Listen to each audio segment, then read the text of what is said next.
Hello दोस्तों, नमस्कार दोस्तों। आप सभी का स्वागत है एक बार फिर से आपके अपने YouTube channel target government post में यूपी बीएड एंट्रेंस एग्जाम के लिए। ये आपका लाइव सेशन है प्रीवियस ईयर में पूछे गए क्वेश्चन के साथ में। दोस्तों, मैथ्स और साइंस का लाइव सेशन है ये। बीएड एंट्रेंस एग्जाम की कंप्लीट तैयारी के लिए अभी तक आप नहीं जुड़े हैं तो जुड़ सकते हैं। नीचे दिए गए रेड कलर की सब्सक्राइब बटन दबा करके और बगल में दिए घंटी दबा लें, ऑल पे क्लिक कर लें, जिससे कि आने वाले सारे वीडियोस लेटेस्ट नोटिफिकेशन आपको समय से मिल पाएँ। चलिए सेशन को स्टार्ट कर लेते हैं। धीरे धीरे सभी प्यारे भाई बहन जुड़ते जा रहे हैं। गुड आफ्टरनून सभी प्यारे भाई बहनों को। रूबी खुश रहो, आशीष कुमार, आर्यन, नैन्सी गौतम, नेहा मिश्रा।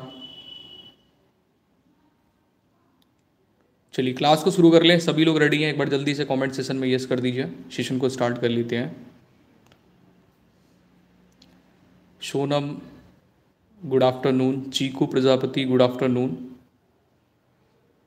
मैं बढ़िया हूँ, उम्मीद है आप लोग भी अच्छे होंगे, स्वस्थ होंगे, सुरक्षित होंगे। चलिए तो पहले मैथ्स से शुरुआत करेंगे। हम लोग मैथ्स के प्रीवियस ईयर क्वेश्चन करने वाले हैं।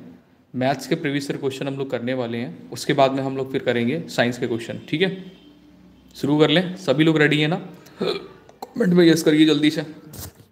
सभी लोग रेडी हैं? कमेंट में यस करिए। चलो शुरू करते हैं। पहला क्वेश्चन ये आ गया आपके स्क्रीन पे। 67 नंबर से शुरुआत करेंगे। पहला क्वेश्चन आपके स्क्रीन पर आ चुका है। पेन कॉपी अपने पास रखना। 2017 में पूछा गया क्वेश्चन है। उसके बाद 2019 में इसी पैटर्न में क्वेश्चन पूछा गया।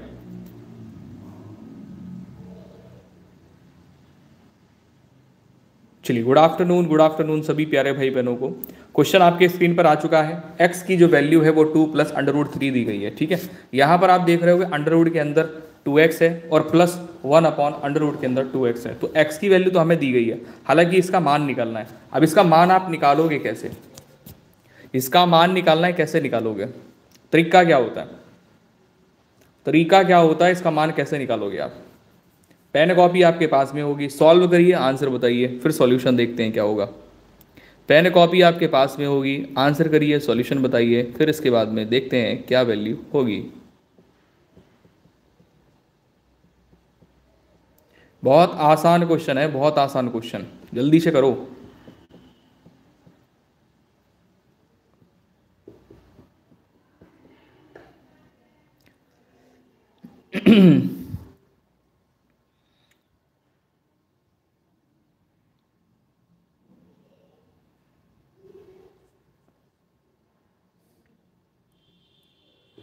सॉल्यूशन बताइए जल्दी से। आपका सही आंसर यहां पर क्या होना चाहिए? ए बी सी डी में कौन सा वाला विकल्प सही होना चाहिए? देखो कैसे करना है इसको, ध्यान देना। देखो हम क्या करेंगे ना, x is equal to 2 plus √3 जो दिया गया है, ठीक है ना, इसको ले लेंगे। इसको लेने के बाद में क्या करना होगा कि x is equal to 2 plus √3। यहां पर आपको क्या करना है कि ऊपर 2 से गुणा कर लो, नीचे 2 से गुणा कर लो। ठीक है, ऊपर नीचे 2 से गुणा कर लेंगे। इतना काम करने के बाद में आप यहां पर क्या करोगे, x इज इक्वल टू ऊपर वाले 2 से अंदर ब्रैकेट के अंदर गुणा करा दो, तो कितना हो जाएगा? 4 प्लस √3 हो जाएगा। 4 प्लस √3 और अपॉन में कितना हो जाएगा? 2 हो जाएगा। ठीक है ना। अच्छा, यहां पर क्या करेंगे इसके बाद में क्या करेंगे, ये जो 4 है यहां पर क्या है? 4 है। इसको क्या लिख सकते हैं? 4 को 3 लिख सकते हैं, प्लस 1 लिख सकते हैं। 4 को फैक्टर करके इसका सम लिख सकते हैं 3 + 1 प्लस अंडर के अंदर 3। ठीक है, नीचे कितना दिया गया है? नीचे दिया गया है 2। ठीक है, इसके बाद में यहाँ पर देखो क्या करने वाले हैं हम लोग। यहाँ पर करने ये वाले हैं कि इस 2 का मल्टीप्लाई अगर करोगे तो 2 का मल्टीप्लाई यहाँ से कहाँ हो जाएगा? x में हो जाएगा। और नहीं तो फिर आप क्या करो, दोनों पक्षों का वर्गमूल निकालो। दोनों पक्षों का वर्गमूल निकालोगे तो x अंडर में हो जाएगा बराबर में, ये पूरी वैल्यू अंडर में चली जाएगी। ये पूरी वैल्यू किस में चली जाएगी? अंडर में। ये पूरी वैल्यू अंडर में चली जाएगी। तो इसको फॉर्मूले के रूप में हम लोग लिख सकते हैं √3 + 1 का होल ऑफ स्क्वायर। ठीक है, और नीचे आपका कितना है? 2 है। ठीक है, तो इसको क्या लिख सकते हैं? इसको लिख सकते हैं, देखो रूट स्क्वायर से अंडर हट जाएगा, तो यहाँ पर क्या होगा? √3 + 1 हो जाएगा और नीचे क्या हो जाएगा? √2। ठीक है, इस √2 का मल्टीप्लाई कहाँ पर हो जाएगा? x के साथ में हो जाएगा। ठीक है, क्रॉस मल्टीप्लाई में। तो यहाँ पर देखो क्या हो जाएगा? √2 और मल्टीप्लाई √x बराबर आपको कितना मिल गया? √3 + 1 मिल गया। ठीक है, इतनी बात समझ में आ गई। अब देखो इसका अगर मल्टीप्लाई आप करते हो तो इसको लिख सकते हो ना √2x बराबर में √3 +1, ये हो जाएगा कि नहीं हो जाएगा? कोई दिक्कत यहाँ पे किसी को नहीं होगी? कोई दिक्कत यहाँ पे किसी को नहीं होगी ना? इतनी बात समझ में आ गई सबको? तो हम क्या करेंगे, इस वैल्यू को उठाएंगे, इस वैल्यू को यहाँ से उठाएंगे और इस वैल्यू को उठा करके यहाँ पर पुटअप कर देंगे, यहाँ पुटअप करेंगे और यहाँ पर पुटअप करेंगे। ठीक है, चलो आ जाओ पुटअप कर लेते हैं। यहाँ से इस वैल्यू को उठा करके यहाँ पर पुटअप कर लेते हैं। तो यहाँ पर करेंगे तो √3 + 1 बनेगा और यहाँ पर करेंगे तो 1/√3 + 1 बनेगा। अब अगर आप इसको सॉल्व करते हैं, इसको सॉल्व कर लीजिए या फिर एलसीएम लेके सॉल्व कर लीजिए, तो हम कहेंगे आप एलसीएम लेके सॉल्व कर लो तो भी बन जाएगा, और नहीं एलसीएम लेके सॉल्व करोगे तो भी बन जाएगा। करना कैसे आप चाहोगे? तो हम कहेंगे आपसे कि आप एलसीएम लेके सॉल्व मत करो, इसके कांजुगेट का ऊपर नीचे मल्टीप्लाई कर दो दूसरे वाले का। तो यहाँ पर बनेगा √3 - 1 और नीचे √3 - 1। सॉल्व करोगे तो यहाँ पर देखो क्या बन जाएगा, 3 + 1, ये होगा कि नहीं होगा? 3 + 1 हो जाएगा। अच्छा, लेकिन यहाँ पर नीचे क्या बनेगा, यहाँ पर बन जाएगा √3 - 1 अपॉन ये बन जाएगा 2। कैसे 2 बन जाएगा? क्योंकि देखो √3 का स्क्वायर करेंगे और -1 कर देंगे यहाँ पे, तो यहाँ पर कितना मिलेगा, 2 मिल जाएगा ये। ठीक है, नीचे कितना है 1। एलसीएम लेके सॉल्व करोगे तो यहाँ पर कितना आ जाएगा, एलसीएम लेके सॉल्व करोगे तो यहाँ पर बन जाएगा 2√3 + 2 और यहाँ पर +√3 - 1 अपॉन कितना है, 2 है। अब यहाँ पर जब आप सॉल्व करोगे तो देखो कितना बन रहा है, ये 2 से 1 माइनस हो जाएगा तो 1 बचेगा। मैं यहाँ पर आंसर केवल लिख दे रहा हूँ। आंसर क्या आ जाएगा, देखो ये जुड़ जाएगा आपस में, ये और ये जुड़ जाएंगे तो 2√3 और 1√3 मिलकर के कितना बन जाएगा, 3√3 बन जाएगा। ठीक है, और यहाँ पर कितना होगा, +1 बचेगा और नीचे 2 बचेगा। ये आपका आंसर होगा। अब देख लो आपका आंसर कहीं मैच कर रहा है, ये आंसर कहीं मैच कर रहा है, ये कहीं पर आपको दिख रहा है, ये कहीं पर आपको दिख रहा है। देखो जरा इसको ध्यान से गौर से, दिख रहा कहीं आपको? हमें तो दिख रहा है ऑप्शन नंबर सी में, हमें तो दिख रहा है ऑप्शन नंबर सी में। ऑप्शन नंबर सी आपका राइट हो गया। स्क्रीनशॉट लेना चाहो तो ले लो, स्क्रीनशॉट लेना चाहो तो ले लो, आप लो स्क्रीनशॉट लेना चाहो तो ले लो, आराम से नोट कर लेना। स्क्रीनशॉट लेना चाहो तो ले लो, आराम से नोट कर लेना आप लोग इसको। मैंने पूरा क्वेश्चन समझा दिया है। 2017 में पूछा गया है, इसी पैटर्न में 2019 में क्वेश्चन पूछा गया और 20 में पूछा गया। चलो अगले क्वेश्चन पे आ जाओ।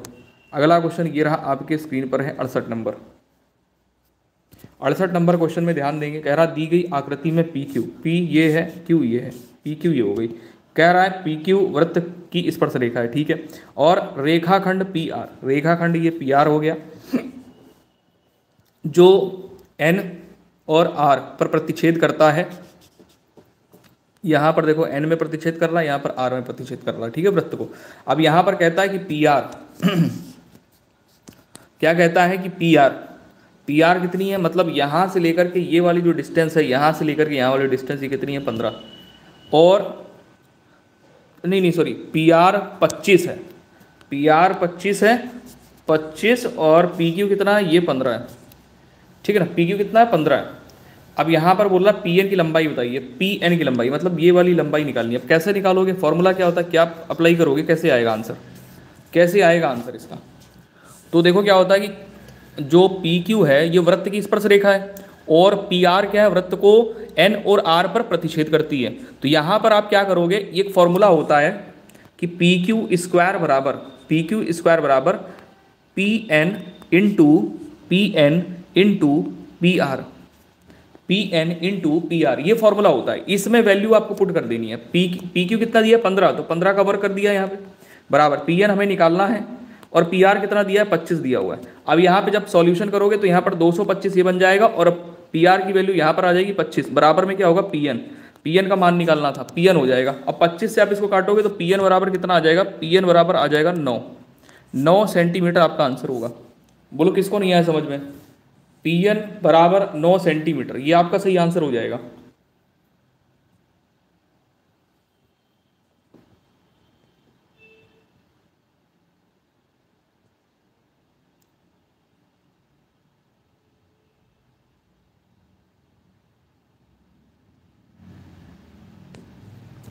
नेक्स्ट क्वेश्चन पे आ जाओ। अगला क्वेश्चन ये रहा, आपकी स्क्रीन पर है 69 नंबर क्वेश्चन।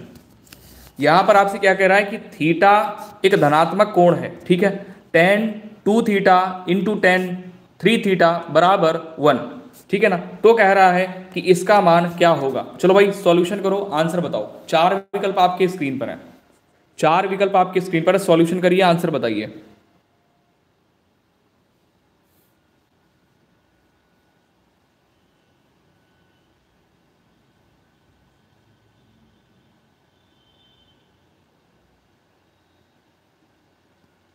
दोस्तों 69 नंबर क्वेश्चन में tan 2 थीटा और into tan 3 theta is equal to 1, then यहां पर अगर आप एक काम कर लो, काम ये कर लो, tan थीटा को यहां से उठाओ, 3 थीटा को और इधर भेज दो, तो यहां पर क्या बन जाएगा, tan 2 थीटा बराबर 1 अपॉन tan 3 थीटा बन जाएगा। ये इतनी बात क्लियर हो गई। अब यहां पर क्या करोगे, इसी को हम लोग क्या लिख सकते हैं, cot 3 थीटा लिख सकते हैं कि नहीं लिख सकते हैं भाई। 1/10 is equal to cot theta होता है कि नहीं होता है। इतनी बात सबको समझ में आ गई, कोई दिक्कत हुआ करे बीच में, मैं आपको बताता चल रहा हूं हर एक छोटी छोटी चीज, ठीक है। अब यहां पर क्या करोगे, देखो इसको लिख सकते हो tan 2 थीटा बराबर, यहां पर लिख सकते हो tan 90 माइनस 3 थीटा, तभी तो कॉट थीटा बनेगा। अच्छा यहां पर ये बन गया, tan से tan कट गया, tan से tan कट गया, तो देखो 2 थीटा बराबर 90 माइनस 3 थीटा बन गया, और ये जो माइनस 3 थीटा इसको उठाकर इधर लाओगे तो 2 और 3 कितना हो जाएगा, 5 थीटा बन जाएगा, 5 थीटा बन जाएगा, 5 थीटा बराबर कितना होगा, 90।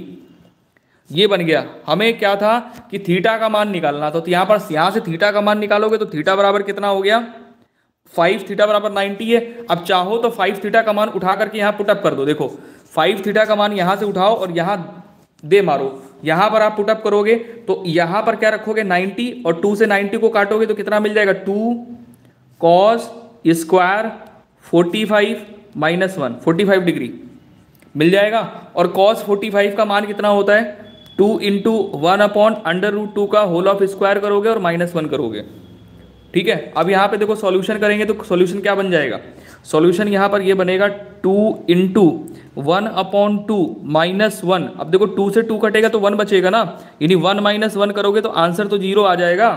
तो यहाँ पर 0 ऑप्शन नंबर सी सही हो जाएगा, 0 ऑप्शन नंबर सी सही हो जाएगा। स्क्रीनशॉट ले लिया करो, सॉल्यूशन अपने कॉपी पेन में कॉपी में कर लिया करो, ठीक है। स्क्रीनशॉट ले लिया करो, सॉल्यूशन अपनी कॉपी में कर लिया करो, बाकी आपकी मर्जी। सेशन को लाइक वाइक नहीं करते हो भाई आप लोग, इतने सारे लोग जुड़े हुए हो, सेशन को लाइक वाइक कर दिया करो, जिससे और भी लोगों तक लाइव सेशन पहुंच सके और भी जुड़ पाए।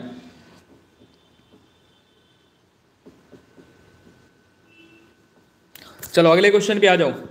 अगला क्वेश्चन ये रहा आपके स्क्रीन पर, 70 नंबर क्वेश्चन है, 70 नंबर क्वेश्चन आपके स्क्रीन पर है, 70 नंबर क्वेश्चन आपके स्क्रीन पर।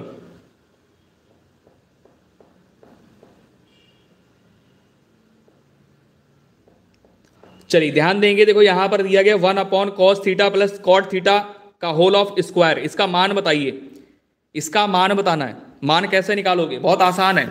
मान निकालने के लिए क्या करोगे, इनको साइन कॉस में तोड़ दो।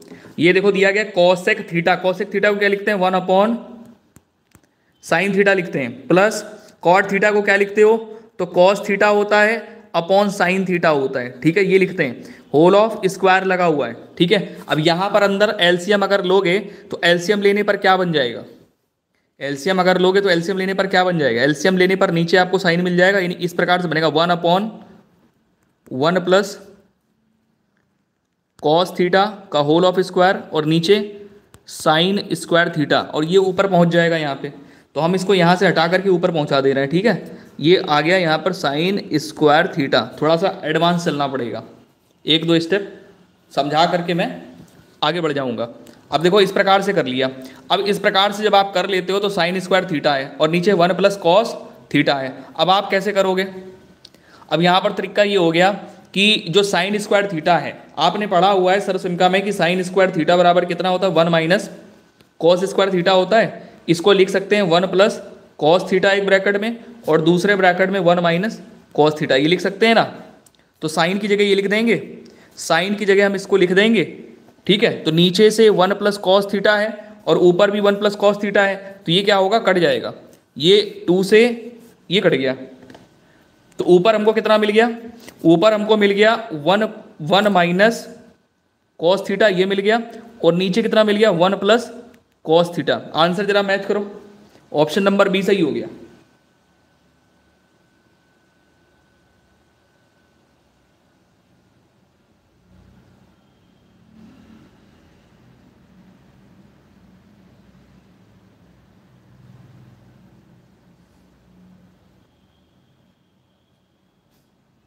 समझ आ गया सबको? समझ आ गया? अगले क्वेश्चन की तरफ चलें। समझ में आया कि नहीं आया भाई? आ गया? चलो अगले क्वेश्चन की तरफ आओ। अगला क्वेश्चन 71 नंबर आपकी स्क्रीन पर।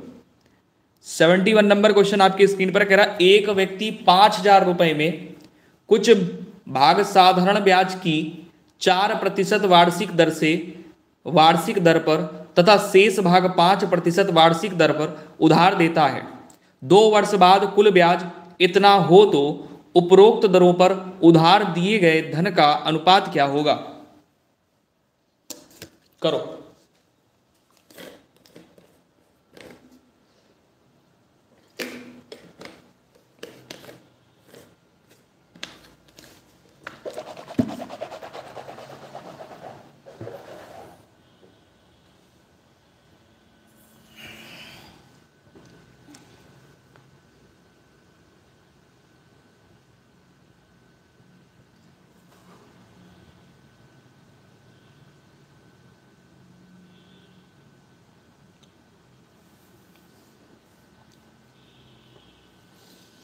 देखो भाई, इसमें कह रहा है कि 5,000 रुपए में से कुछ भाग साधारण ब्याज 4% वार्षिक दर से और शेष बचा हुआ भाग 5% वार्षिक दर से उधार देता है और 2 वर्ष बाद कुल ब्याज उसको मिलता है दोनों पर इतना। अब देखो, जब इसने साधारण ब्याज से दिया हुआ है तो एक राशि हमने ले ली x और दूसरी राशि जो शेष बची वो कितनी हो गई? वो 5,000 माइनस x। ठीक है, 2 राशियां हो गई।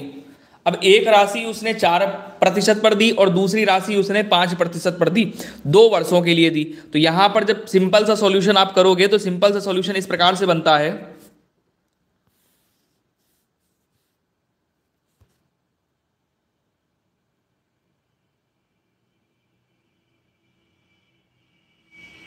जगह नहीं मिल पा रही है अच्छे से समझाने के लिए, चलो कोई दिक्कत नहीं है। एक x है और दूसरा 5,000 माइनस एक्स है। ठीक है, तो यहां पर सॉल्यूशन करते हैं। x मल्टीप्लाई 4% पर 2 वर्ष के लिए, नीचे कितना हो गया 100।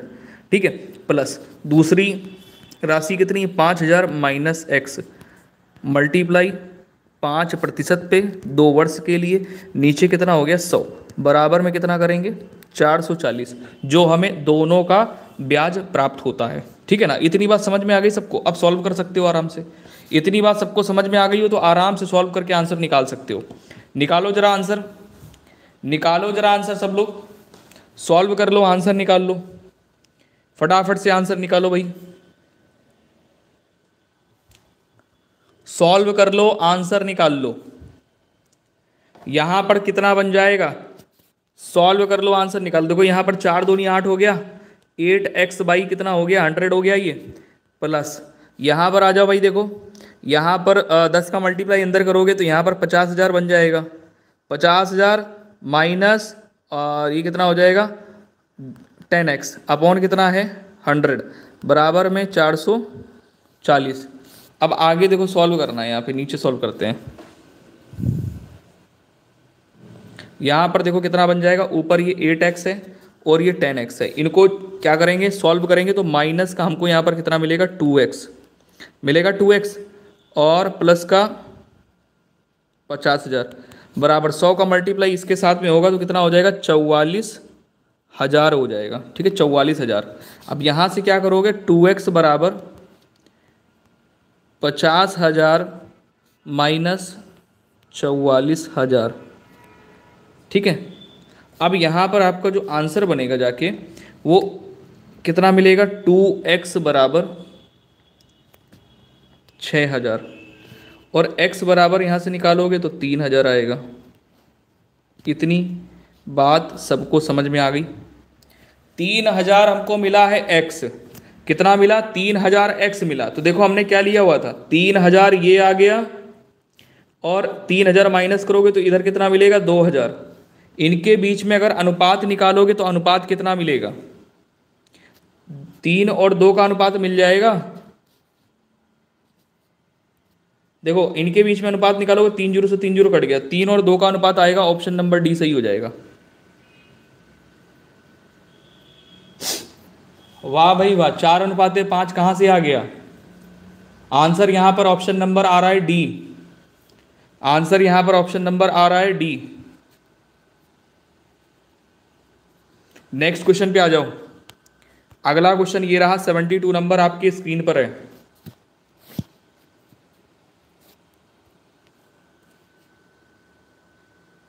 72 नंबर क्वेश्चन आपके स्क्रीन पर कह रहा है ये तीन भुजाएं बराबर हैं।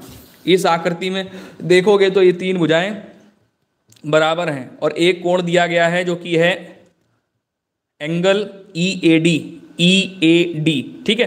अच्छा, अब यहां पर x का मान निकालना है। निकालो x का मान।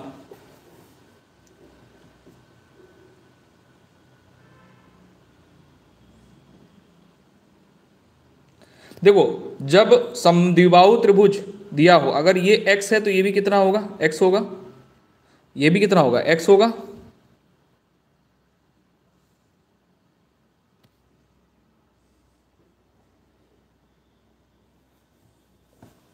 होगा कि नहीं होगा x?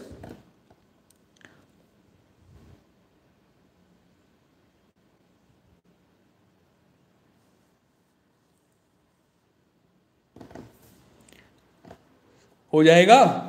अच्छा,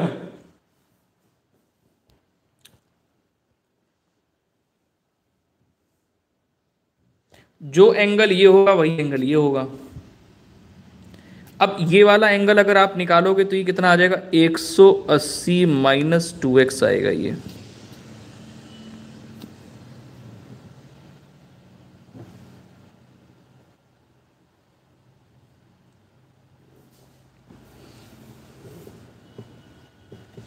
और ये वाला एंगल अगर आप निकालते हो यहां से तो 180 माइनस 180 माइनस 2x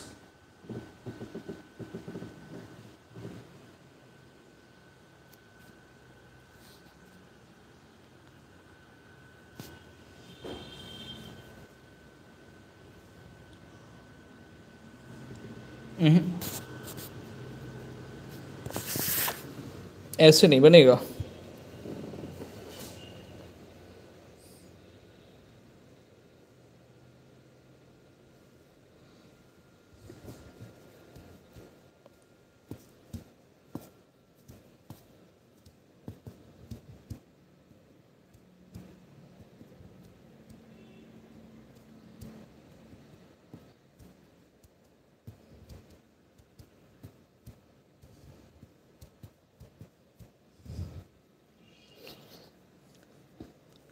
चलो, कोई दिक्कत नहीं है, वैसे कोई दिक्कत नहीं है।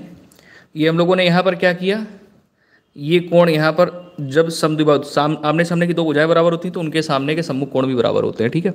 अच्छा, अब इसको हम लोग यहाँ पर क्या करेंगे, इसको ले लेंगे इसको ले लेंगे थीटा, तो ये भी कितना हो जाएगा, ये थीटा हो जाएगा। ठीक है, इतनी बात समझ में आ गई सबको। अच्छा, अब यहाँ पर सिचुएशन ये हो जाएगी कि ये इनके लिए बहिष्कोण है, ये वाला बहिष्कोण होगा, तो ये क्या होता है कि अंततः दो कोणों के योग के बराबर होता है, मतलब थीटा प्लस थीटा बराबर कितना होगा, x हो जाएगा। ठीक है, तो यहां से आप इनको जोड़ोगे तो 2 थीटा बनेगा, 2 थीटा बराबर x होगा, और थीटा बराबर यहां से निकालोगे तो x/2 आ जाएगा। ठीक है, अब यहां से क्या करेंगे, यहां से क्या करेंगे कि इन सभी को जोड़ेंगे और ये वाला एंगल निकालना होगा।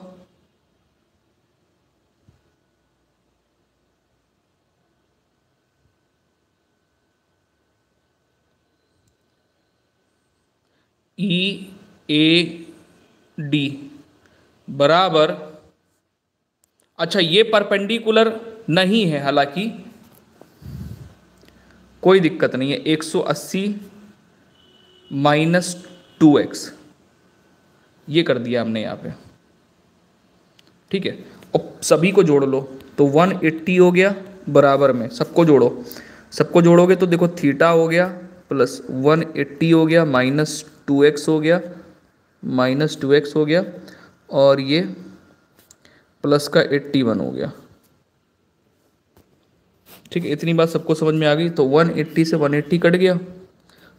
ठीक है, और 2x को इधर भेज दो तो 2x ये आ गया बराबर में थीटा प्लस 81 ये बन गया, और 2x बराबर थीटा की जगह क्या था x/2, तो यहाँ x/2 आ गया प्लस 81।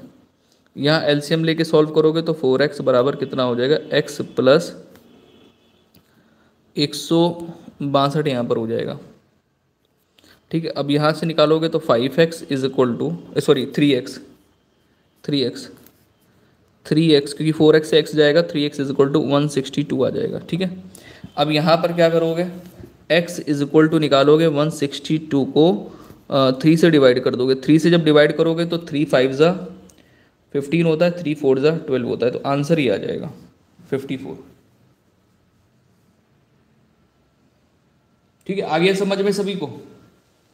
समझ में आया कि नहीं आया? अभी मैं इसलिए बता रहा था, मैंने कहा सबसे आसान वाला तरीका बताते हैं आपको जिसमें ज़्यादा खिचड़ी ना पकानी पड़े। उम्मीद है समझ में आ गया होगा। समझ आया कि नहीं आया जल्दी बताओ, समझ आया कि नहीं आया सबको?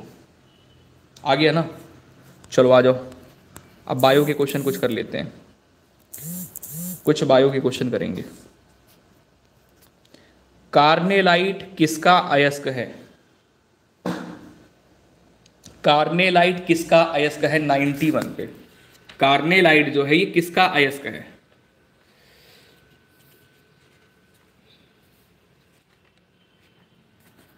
कार्नेलाइट किसका अयस्क है? तो मैग्नीज का है। किसका है? सॉरी मैग्नीज बोल रहा हूं, मैग्नीशियम का है। कार्नेलाइट किसका अयस्क है? मैग्नीशियम का। कार्नेलाइट किसका अयस्क है? मैग्नीशियम का। जितने क्वेश्चन कराए बिल्कुल ध्यान से करना, पेपर वाले हैं सब क्वेश्चन। इसमें आ जाओ, संचायक बैटरी में कौन सी धातु इस्तेमाल की जाती है? संचायक बैटरी में कौन सी धातु का इस्तेमाल होता है? तांबा का, लोहा का, सीसा का, जस्ता का। तो आंसर यहाँ पर हो जाता है सीसा का प्रयोग होता है। संचायक बैटरी में सीसा का इस्तेमाल किया जाता है। अगले क्वेश्चन पे आ जाएंगे। अगला क्वेश्चन ये रहा, 93 नंबर आपके स्क्रीन पर है। इसमें कह रहा कौन सी या किस पदार्थ के ऊपर से वाष्प के गुजरने पर पदार्थ अपवर्तित रहता है? यहां पर आपसे क्या कह रहा है कि किस पदार्थ के ऊपर से वाष्प के गुजरने पर पदार्थ अपरिवर्तित रहता है? तो आंसर हो जाएगा चांदी। अगला क्वेश्चन यहां पर ये रहा, विरंजक ऑक्सीक्लोराइड है। विरंजक चूर्ण किसका ऑक्सीक्लोराइड है? तो आंसर यहां पर हो जाएगा कैल्शियम का। नेक्स्ट क्वेश्चन आ जाइए। अगला क्वेश्चन आपके स्क्रीन पर है 95 नंबर। आपसे ये कह रहा है कि वह पदार्थ जो सामान्यतः खाद्य संरक्षण में प्रयुक्त होता है, वह पदार्थ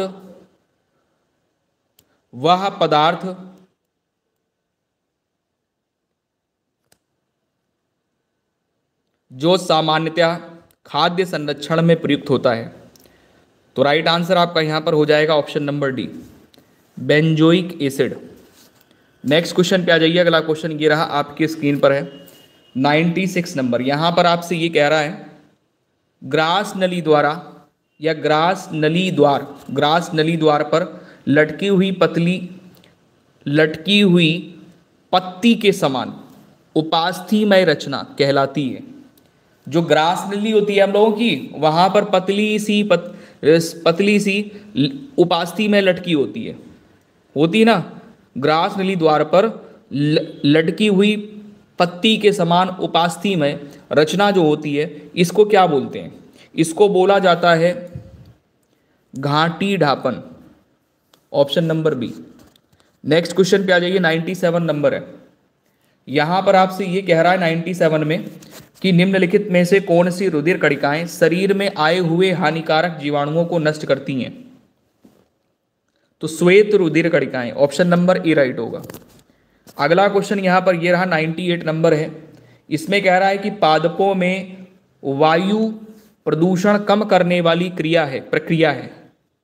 पादपों में वायु प्रदूषण कम करने वाली प्रक्रिया है। 98 पे राइट आंसर कर लेंगे प्रकाश संश्लेषण। अगला क्वेश्चन यहां पर 99 हो जाएगा। यहां पर आपसे ये कह रहा है कि जठर रस में उपस्थित HCl का प्रमुख कार्य क्या है? यहां पर हो जाएगा जठर रस में उपस्थित HCl का प्रमुख कार्य क्या है 99 पे। तो आंसर क्या करोगे? उपरोक्त सभी, क्योंकि जो जठर रस होता है हाइड्रोक्लोरिक एसिड होता है, ये निष्क्रिय पेप्सिनोजन को सक्रिय करता है, भोजन के माध्यम को अम्लीय करता है, निष्क्रिय प्रोरेनिन को सक्रिय करता है, निष्क्रिय प्रोरेनिन को सक्रिय करता है। तो उपरोक्त सभी पॉइंट यहाँ पे सही होते हैं। आखिरी क्वेश्चन ये रहा आपकी स्क्रीन पर, प्रकाश संश्लेषण क्रिया का अंतिम उत्पाद है। प्रकाश संश्लेषण क्रिया का अंतिम उत्पाद कौन सा हो जाएगा? तो मंड हो जाएगा, मंड। ये प्रकाश संश्लेषण क्रिया का अंतिम उत्पाद है।